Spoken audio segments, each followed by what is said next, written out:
Joined now by senior forward Ryan Sandelin. Ryan, coming off a 2-point game there on Saturday in that 2-2 tie, a shootout win. Your thoughts on the weekend? Maybe your thoughts on how things have gone for you guys so far this season?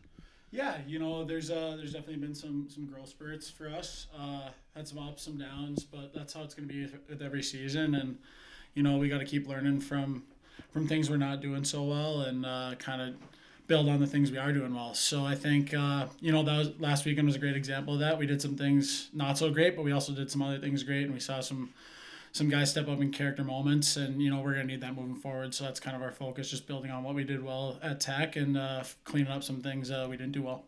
Great. Thanks for that. Let's start off with Kevin Dudley from the Mankato Free Press, please. Ryan, coach just praised your aggressiveness in terms of shooting the puck Saturday at Tech. I know at times this year you guys have maybe not scored as consistently as last year. Going forward for you is looking to get your shot off and to be as aggressive and assertive as you can in that manner. Is that going to be a point of emphasis for you? Yeah, absolutely. I think Coach harped on me for that. He wants me to continue to have a shot first mentality and be aggressive at the net. And, that's kind of a driver for my game. I think if you look at last year, I was in a shot first mentality the majority of the time. And I think, just for me personally, I need to get back to that. That's a driver for success in my game. So that's kind of a point of emphasis for me individually, but also for our group. I think Coach has been, very, very adamant that we need to be a shot first group. Goals aren't coming as easily as we would like right now. But, if everybody's in that attack mode, then, we're going to start seeing goals come for guys all across the board. Carson Bulow. Ryan, looking at recent history, Minnesota State as a whole is off to one of the slowest starts since the 2016-17 season.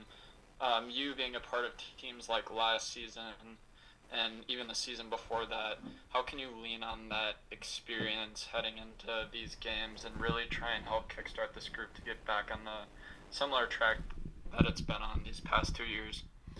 Yeah, experience is invaluable.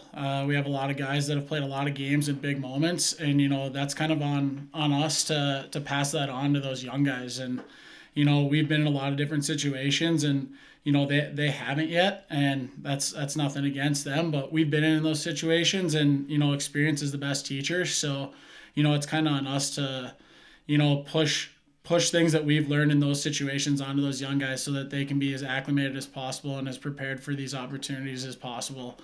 And, just guys like myself, the leadership group, Furry, Borch, Liv, we've just been in a lot of big spots, and, it's kind of on us to help those guys out in those situations so we can get back to the spot, like you said, where we're winning games and we're dominantly winning games.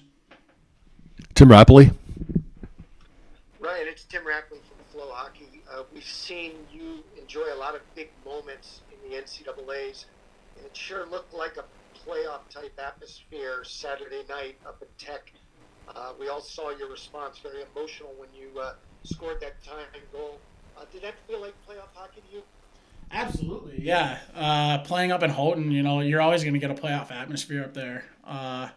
It's probably my favorite place to play on the road just because the atmosphere, the students, the fans up there are very passionate, and they play playoff hockey just similar to us. It's probably one of the most similar styles we play to ours all season long. So anytime you're playing a team that's tight checking games that are 1-goal games, that's good. That's good preparation for us, and that's good experience. Kind of like the last question. It helps those young guys get acclimated to tight games.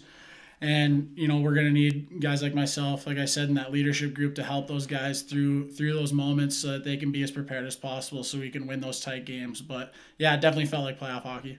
Throw it back to Kevin Dudley here. Ryan, going back, I'm sure you've had an opportunity to watch some of the tape of the saves Keenan Ranciere made over the weekend, especially Saturday, some of the stops in overtime. How much of a boost has he been for your club over the last few weeks here?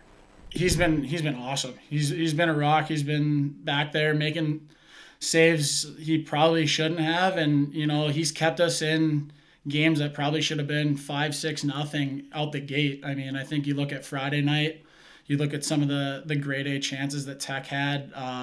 We could have easily walked out of that period down 5-6 goals, and we walked out of there down 1, and that's a huge boost for us even when we're not playing our best. And we're going to need that moving forward, and he's continuing to prove himself at a high level, and that's really exciting for this group. And I just look forward to seeing how much he can build on that, because it's like you said, it's a big boost for us. And when you can get out of periods down a goal when you probably should be down a little more, that's something you can build on. Your game's going to get better. But yeah, it's been really exciting to see. Really happy for him, because he's been battling. I know last year was tough for him, sitting behind Dryden, and he learned as much as he could. And you're starting to see that pay off for him. And nobody's happier for him than the guys in the room. Tim, last question goes to you if you have one. I'm good. Thanks very much, Ryan. All right. Thanks very much, Ryan. Thanks very much. Good luck this weekend. Thanks, guys.